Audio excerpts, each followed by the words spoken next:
चला तर मंडळी, आज घरी फौजींचे मित्र जेवायला येणार होते. मित्र खूप दिवसांनंतर भेटणार म्हणून फौजी जाम खुश होते. म्हटले आरती काहीतरी जबरदस्त बेत कर. म्हटलं चला आपला महाराष्ट्रीयन पुरणपोळीचा बेत करते.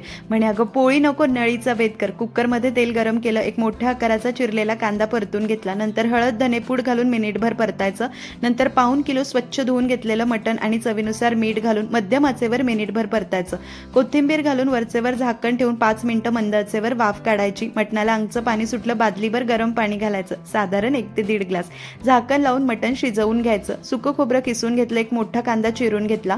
थोडंसं तेल घालून सुकं खोबरं लालसर होईपर्यंत भाजून काढून घ्यायचं. नंतर कांदा घालायचा, तेल घालून चॉकलेटी होईपर्यंत भाजायचा.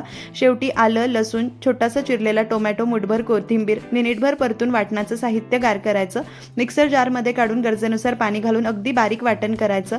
मटणाच्या कुकरची ही वाफ जिरली आहे, मटण मस्त शिजलंय. पातेल्यात तेल गरम केलं, वाटण घालायचं, तेल सुटेपर्यंत परतायचं. आजचा स्पेशल मटण रस्सा करण्यासाठी माऊली मसाले यांचा काळा मसाला आणि गरम मसाला वापरणार आहे. तुम्ही सुद्धा नक्की खरेदी करा. स्क्रीनवर त्यांचा व्हॉट्सअप नंबर आहे, बायोमध्ये लिंक आहे. उत्तम क्वालिटीचे खडे मसाले आणि मिरच्यांचा वापर करून हा मस्त मसाला तयार केलेला असतो. काळा मसाला आणि गरम मसाला घालून छान परतलं, थोडंसं पाणी घालून तेल सुटेपर्यंत परतलं. नंतर मग शिजलेलं मटण, कोथिंबीर, गरजेनुसार पाणी, मीठ घालून 7-8 मिनिटं मटण रस्सा मंद आचेवर उकळून घेतला. झणझणीत मटण रस्सा तयार. पाहुण्यांना खूप आवडला.